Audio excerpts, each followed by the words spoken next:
Nancy Berliner. I'm the Wutong Curator of Chinese Art at the Museum of Fine Arts in Boston, Massachusetts.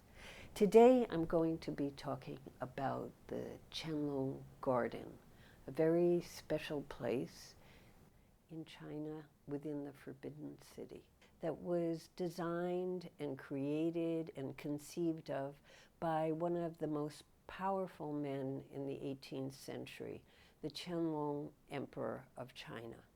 Today, I'm going to take you on a stroll through this very special garden so that you can begin to understand both the Chinese conception of what a garden was and as well understand more about this very special, very deep-thinking emperor. The Qianlong Emperor was born in 1711, and in 1736 he became Emperor of China. He ruled for 60 years. When he made the decision that he would abdicate after 60 years, he decided to start building a palace for himself. It was a palace of retirement called the Ningshougung. Now this palace had a garden attached to it. And today, because it's become so famous and is really considered a jewel of the Forbidden City, it's taken on the name the Qianlong Garden. The garden is 2 acres. It's a long, thin, narrow strip, and it's divided up into 4 courtyards. Those 4 courtyards hold, believe it or not, 26 little buildings, mostly very intimate spaces. The garden was created for the emperor to spend time alone, to spend time meditating, to spend time as if he were walking in the mountains.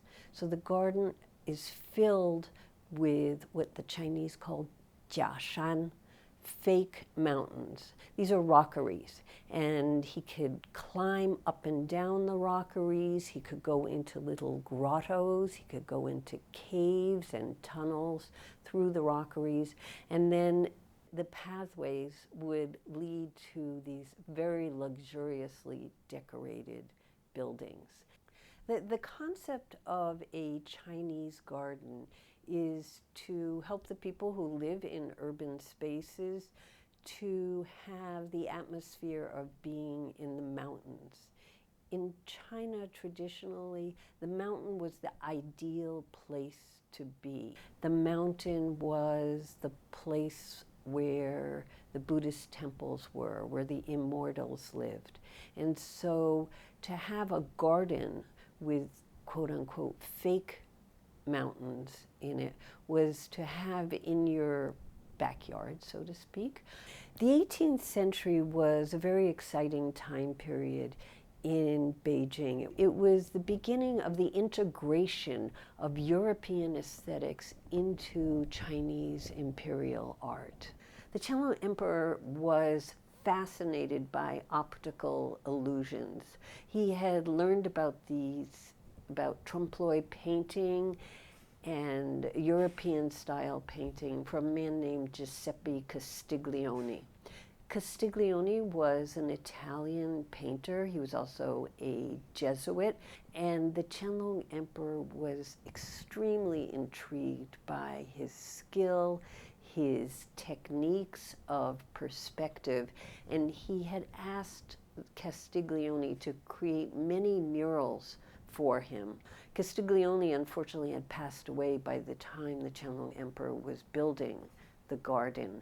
So the emperor asked some of Castiglione's Chinese disciples to paint wonderful murals within the 26 buildings of the garden. So oftentimes when you walk into the spaces, the interior spaces of the Qianlong Garden, you're confronted with these fabulous floor-to-ceiling trompe-l'oeil murals that take one into yet another space. And often those spaces are in fact garden spaces. So we have gardens within gardens within gardens. The space is a garden, but it's not like a garden that we see in America or Europe. The Qianlong Emperor created this garden for himself alone to wander through, to feel like he was a man wandering in the mountains. It was a way for him to escape from the realities of politics, infighting, and all of his normal everyday activities.